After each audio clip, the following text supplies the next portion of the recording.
time, and if indeed you kill the entire enemy team, especially late on in the game, chances are you're probably going to win it because you're going to get a free shot at any of those towers, and you're going to be able to do great damage and hopefully take down the Nexus and the inhibitors.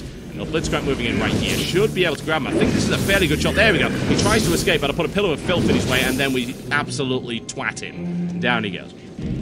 Yeah, this is a pretty good game thus far, honestly. And like I say, Trundle is a great hero, and I'm liking him an awful lot. He works well as part of pretty much any team. He's particularly good against physical carries. I'm going to have to explain that one as well. There's a lot of terminology in this game.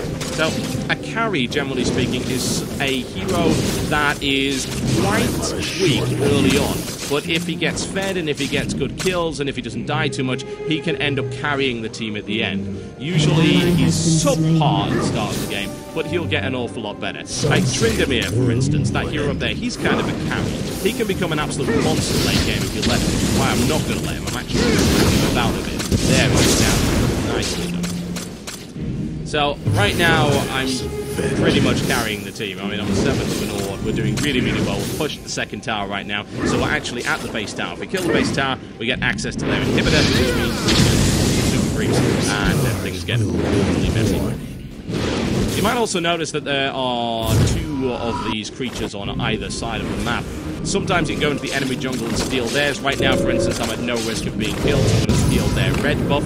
Nicely done. And we've also got Sonar up there. I want to try and take her out, but she's really close to that tower, and I'm actually not in a fit state to fight her. So I'm going to menace her a little bit, chase them off, and I actually blocked myself in there, which was so incredibly dumb, having to get out of there. Shen ulties in, which is good, because I've got that shield on me right there. I took a lot of damage. I'm okay at the minute, but I really shouldn't have actually stuck around there. That was so incredibly stupid. I'm really close to dying right there. I got an Ignite on me. I got a nasty Mortal Strike. I'm just able to get away. Shen saves my ass right there. Oh yeah, the Shen on this team is really, really good. He is absolutely 110% on the ball all the time. You just don't see him making mistakes, and there he picks up yet another kill. Charges in on Blitzcrank. The guy just does not stop. Okay, I've got my Frozen Mallet. That's really nice. That's a good, strong, expensive item. So, right now, I could upgrade my Mandrids to something. This has actually got 2 options. There's a Mandrid's Blood Razor, which is like a tank killing item. It shaves off health based on maximum HP. And I've also got something called a Wriggled Lantern right here, which has a load of different nice benefits. Pick that up, and a dagger as well for some attack speed. We're actually reaching the end of the game right here. We don't get to kill their Nexus because they give up. So, you can surrender on 25 minutes with a majority vote. You need at least 4 votes from a 5-man team in order to do it. And if you're in a situation where you know it's just going to drag on and you know that you're going to lose, then surrendering is the best option. Wasting people's time is generally bad at it. Right now, there's just no heroes in lane, so I'm just going to go and take some more buffs, smack some NPCs around a bit, and then I'm going to head up and do some more damage. But by the way, they do surrender within the next few minutes. Has been slain. Now, there you go. That's it. There's the surrender. After millennia. This game is one I've been playing for quite some time. I played Dota for about 3 or 4 years. I played some Hon in the beta, and I moved over to League of Legends simply because I wanted to give it a try. I enjoyed it. I stuck with it, and it is a free-to-play game. I highly recommend at least giving it a try, and you can pick it up with the referral link that I put there in the description if you so desire. That's pretty much a look at League of Legends, ladies and gentlemen. That is a little bit of hardcore trolling right there with Trundle. Really fun hero, big fan of that. And I'll put some more LoL videos on the channel if people are actually into it. Like I said before, since this game does not have a spectator mode and it doesn't have replays, it is really quite hard to properly capture gameplay. I have to limit my frame rate, which means that the game is not running as smoothly as I would want, which actually makes the game harder for me to play. Say I'm used to running at 60 frames per second, if I'm running at 30, and that entirely screws with me. I'm actually surprised that I did as well as I did in that game with the 30 FPS limit on fraps, but it's not a perfect game.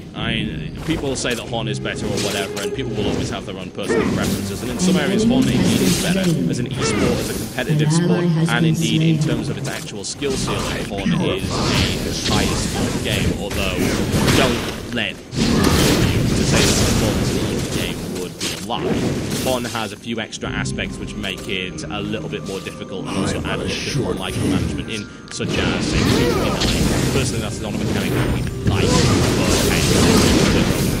it's a wonderful to have a choice, isn't it? if you only had one game to play, I'm sure you get incredibly bored. No, I do. I've got a bit of gaming and ADHD, I think. Again, it's not perfect. There are often server downtimes. There are some stupid changes in a lot of patches. We've had bugs that appear out of nowhere. Sometimes champions which are introduced which are, without question, I might add, imbalanced. Either they're way underpowered or they're way overpowered. Often the balance changes my head, see me scratching my head. But overall, it is a really cool game. Like I say, it is by that indie developer. They did self-publish it. It is entirely available on PC via digital download with its free-to-play model, and it's survived now for about a year at least, I would think. So they're doing pretty well for themselves. And I do think they are well supporting, which is, again, why I buy their skins and their stupid riot points and all that nonsense. You know, I get a lot of fun out of the game. It is extremely enjoyable. It is my go-to game when I've done a day's worth of recording. I'll sit down, I'll play some League of Legends with the guys on Ven. Again, just bear this in mind. It is a team game, so if you're playing solo, you might encounter some very unpleasant individuals. And, yeah, if you can't tolerate that, please do not play any Dota-style game.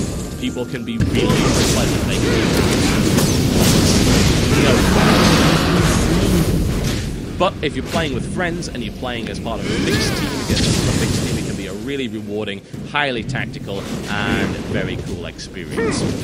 So, that was a look at League of Legends, ladies and gentlemen, as often requested and now so provided. I might do more LoL content in the future, but like I say, without the spectator mode, it is really a pain in the ass to actually film. I have to change my resolution around. It's just, it's really awful. But you never know. If it's popular enough, if I can justify the time, then I might pop up the occasional League of Legends video on this channel. Thanks for watching, guys, and I will see you next time. In het volgende filmpje kunnen jullie zien hoe deze mooie paars toopkleur achtergrond heb